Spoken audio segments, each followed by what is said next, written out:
మీ car EMI కట్టలేకపోతున్నారా? మీ car EMI మేము కడతాం. ఈ నెంబర్కి కాల్ చేయండి. నమస్కారం అమ్మా. నమస్తే సంగీత. అమ్మా, ఇప్పుడు కరెక్ట్ ఏజ్ పెళ్ళికి ఏ ఏజ్లో అంటే గవర్నమెంట్ ఎప్పుడో చెప్పేసింది 18-21 అని. అవును. కానీ మీకున్న అనుభవంలో చూసుంటారు కాబట్టి పెళ్ళి అనేది ఆ టైంలో జరిగితే భార్యాభర్తల మధ్యలో ఎంత అన్యోన్యమైన బంధం ఉంటుంది, పేరెంట్స్ సంబంధం ఎలా ఉంటుంది, ఇవన్నీ ఒక్కసారి మీ మాటల్లో. అది గవర్నమెంట్ చెప్పింది కరెక్టే 18-21 అని. ఎందుకంటే 18 ఏళ్లకి అది అప్పుడప్పుడే పువ్వు వికసిస్తున్న పువ్వులాగా ఆడదాని మనసు కూడా వికసిస్తున్న వయసు అది. 18 మహా అయితే 20 సంవత్సరాల వయసుకి అమ్మాయి ఇంకా పెద్దవాళ్ళ కంట్రోల్లో ఉంటుంది. వాళ్ళు ఏదైనా చెప్తే వినే స్థాయిలో ఉంటుంది.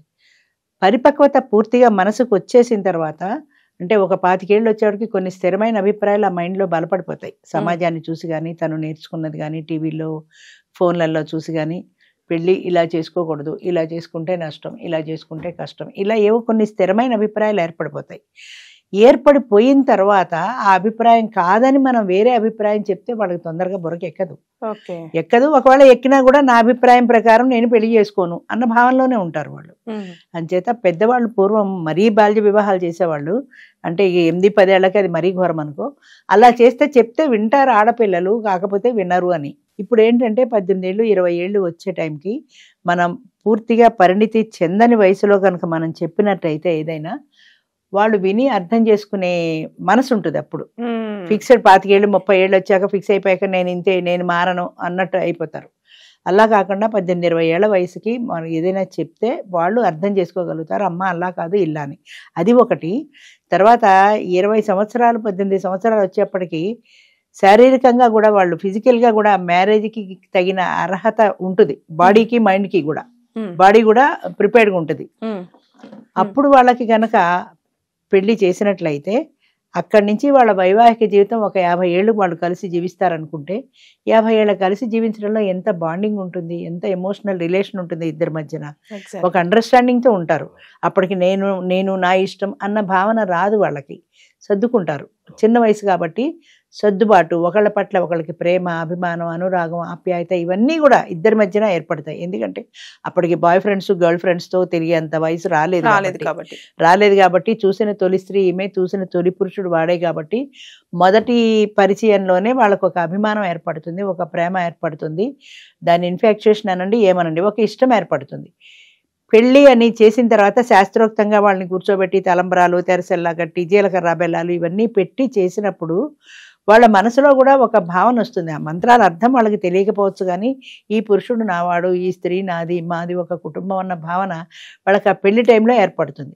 పెళ్లిలో చేసే కార్యక్రమాలు కూడా అలాగే ఉన్నాయి. జీలకర్ర బెల్లాలు పెడతారు, తాళి కడతారు. తాళి కట్టేప్పుడు అమ్మాయి కొంత ఎమోషనల్ అవుతుంది. అంటే తాళి మెడలో పట్టగానే ఈ భర్త నావాడని ఒక ఎమోషనల్ రిలేషన్ వస్తుంది అమ్మాయికి.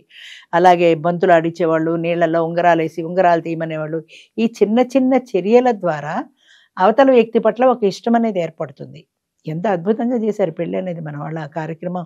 అది సంస్కృతంలో వచ్చే వాటి అర్థాలు మనకు అన్నీ తెలియకపోవచ్చు కానీ వాళ్ళు పెట్టిన ప్రతి కార్యక్రమంలోనూ కూడా ఒక అర్థం పరమార్థం ఉన్నాయి. అంచేత అలా అయిపోయినప్పుడు ఈ కార్యక్రమాల ద్వారా ఈ పురుషుడు నావాడు, ఈ స్త్రీ నాది అన్న భావన వాళ్ళల్లో ఏర్పడినప్పుడు వాళ్ళిద్దరూ కలిసి ఒక దాంపత్య జీవితాన్ని ప్రారంభించినప్పుడు ఒక అద్భుతమైనటువంటి అనుభూతి వస్తుంది వాళ్ళిద్దరికీ కూడా.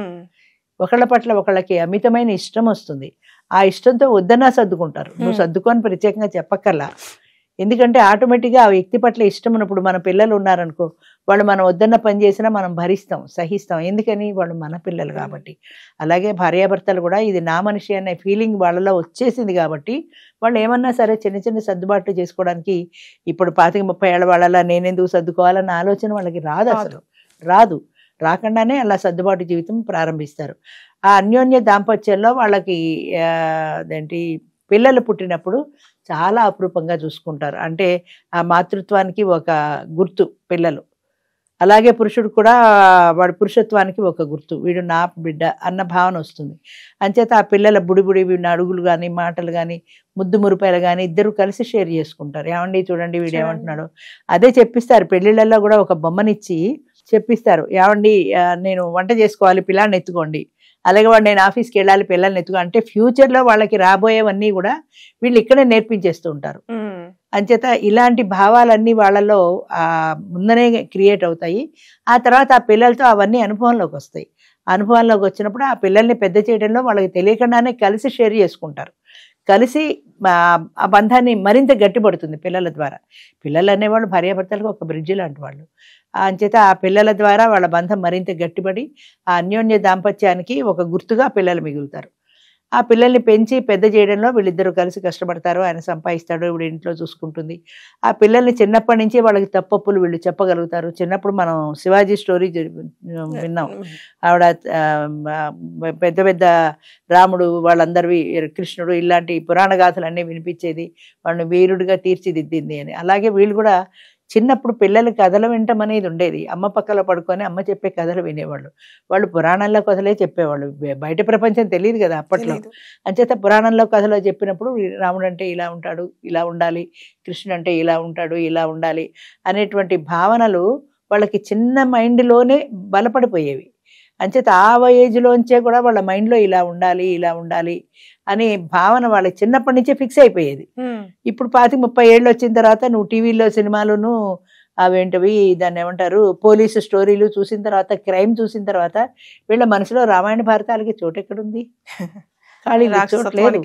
అంచేత ఆ క్రైమ్కే చోటు ఉంది. అంచేత క్రైమ్ ఎలా చేయొచ్చు, ఇప్పుడు మనం ఇది చూస్తున్నాం, ఇదేంటిది సైబర్ క్రైమ్ చూస్తున్నాం, ఇలాంటివన్నీ వాళ్ళు అందులో చూసిన తర్వాత అవే నేర్చుకుంటారు. అంచేత పిల్లలకి మంచి అలవాటు, మంచి క్రమశిక్షణ నేర్పే అవకాశమే కోల్పోయాం ప్రజెంట్ జనరేషన్ లో. మీరు ఇందాక పెళ్లిలో చెప్పారమ్మా, అంటే ఒక బొమ్మని ఇస్తారు అని, తర్వాత బంతాట ఆడిపిస్తారని చెప్పేసి, ఆ జీలకర్ర బెల్లం కానివ్వండి, మంగళసూత్రం ధారణ కానివ్వండి, ఇవన్నీ ఇప్పుడు మనం ఇవన్నీ కూడా ఇప్పుడు జరుగుతున్న పెళ్లిళ్ళలో ఎక్కడైనా లేవు చేయటల్లా. అంటే ఒకటి ఎక్కడైనా అక్కడక్కడ శాస్త్రోక్తంగా జరిగే పెళ్లిళ్ళు జరుగుతున్నాయి, కానీ పూర్వకాలంలాగా విధిగా శాస్త్ర ప్రకారం ఇది వరకు మంత్రాల్లో కూడా ఉంటుంది. ధర్మేచ అర్ధేచ కామేచ మోక్షేచ నాతిచ రామేన్, అంటే ధర్మార్థ కామ మోక్షాల్లో ఈ స్త్రీని నేను విడువను అని అర్థం. అది ఎవరికి తెలియదు. సంవత్సరం జరగకుండా విడాకులు తీసుకుంటున్నారు, విడిచిపెడుతున్నారు. కానీ అందులో ఇంత అర్థం ఉంది. అంత అర్థం ఉంది కాబట్టి దానికి ఆ బంధంలోనే ఉండేవాళ్ళు. విడాకులు లేవు కదా పూర్వం. కష్టమో సుఖమో కలిసి భరించడమే తెలుసు. అంచేత ఇప్పుడు ఆడించడంలో కానీ, బొమ్మను ఆడించడంలో కానీ, బంతులాట ఆడించడంలో కానీ వాళ్ళకి తెలియకుండానే అవతల వ్యక్తి పట్ల ఒక ఇష్టం ఏర్పడేది. అంచేత ఇప్పుడు జరిగే పెళ్లిళ్ళలో మనం చూస్తుంటే కపుల్స్ ని అసలు యంగ్స్టర్స్ ఎక్కడ కనిపిస్తున్నారు? ఎక్కడమ్మా అసలు పెళ్లిళ్ళు, ఇప్పుడు పెళ్లి అవుతుంది, ఎల్లుండి వాళ్ళు అమెరికా వెళ్ళిపోతున్నారు. అమెరికా వెళ్ళేలోగా ఏదో ఒక ముహూర్తం పెట్టాలి కాబట్టి ఏదో పెడుతున్నారు, వాళ్ళు అమెరికా పంపించేస్తున్నారు. అమెరికా ఆడ కొట్టుకుంటారో తిట్టుకుంటారో, వాళ్ళు ఏడుపు వాళ్ళదే, మనకి సంబంధం లేదు. ఇక్కడ చూస్తుంటే కూడా మనకు వాళ్ళు ఇదేదో అంత ఆర్టిఫిషియల్ లాగా అనిపిస్తుంది అంతే.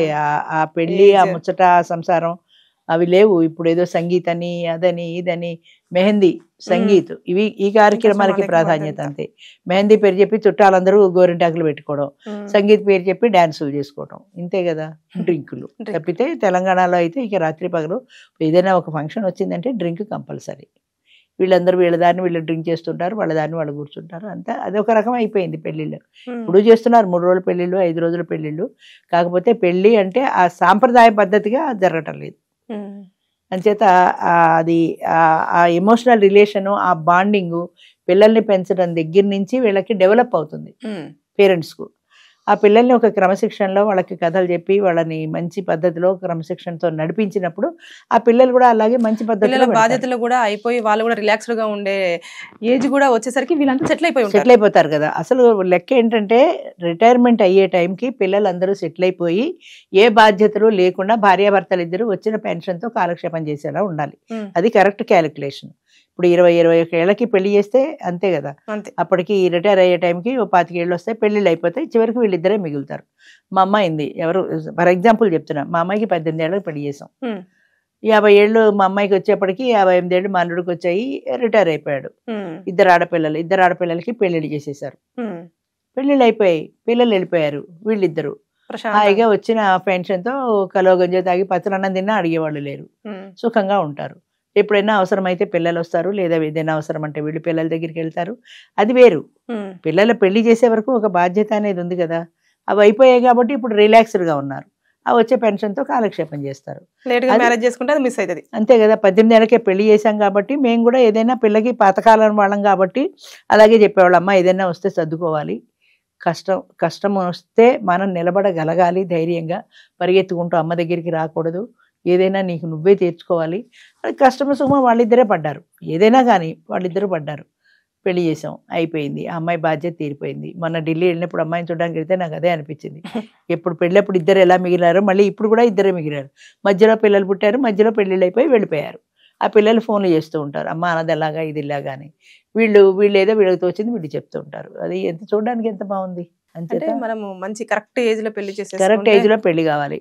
వాళ్ళు వినటం లేదు, మేము ఏం చేయము అంటారు. నాకు ఆశ్చర్యం ఎక్కడేస్తుందంటే అసలు వాళ్ళు వినటం లేదనే మాట పేరెంట్స్ ఎలా చెప్తున్నారు? మీరు చెప్తే వాళ్ళు వినాలి, కానీ వినము అనే స్థాయిలో పిల్లలు ఎందుకుంటున్నారు అంటే ఏమంటారంటే పిల్లలకి మనం స్వతంత్రం ఇవ్వాలి కదా, పెళ్లి వాళ్ళ విషయం కదా అంటారు. నిజమే, వాళ్ళ విషయమే, కానీ వాళ్ళు తప్పుదోవ పడుతుంటే అది వాళ్ళ విషయం మనం చూస్తూ ఊరుకోలేం కదా.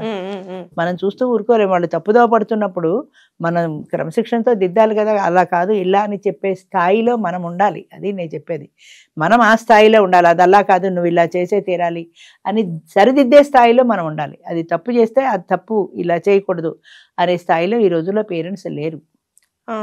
ఆడపిల్లలు చదువులు వచ్చిన తర్వాత వాళ్ళు చదువుకుంటున్నారు, వాళ్ళు ఉద్యోగాలు చేసుకుంటున్నారు. నాకు ఇప్పుడు పెళ్ళొద్దు అంటున్నారు. గట్టిగా అంటే అసలు నేను మీ ఇంటికే రానంటున్నారు. అది కూడా ఉంది. మీరు గట్టిగా అంటే అసలు నేను మీ ఇంటికి చేస్తున్నారు కదా, చేస్తున్నారు. అదే ఎమోషనల్ బ్లాక్ మెయిలింగ్. అంటే అసలు రాదేమో అని భయం వీళ్ళకి. అంచేది నేను రాను, నేను వర్కింగ్ ఉమెన్స్ హాస్టల్లో ఉంటా, నేను అక్కడ ఉద్యోగం చేసుకుంటా. మీరు పెళ్లి గోలు ఎత్తకుండా ఉంటే ఎప్పుడైనా 2 రోజులు వస్తా, లేదంటారా అసలు రాను. హాయిగా హాస్టల్లో ఉంటా, మా ఫ్రెండ్స్తో నాకు కాలక్షేపం అయిపోతుంది.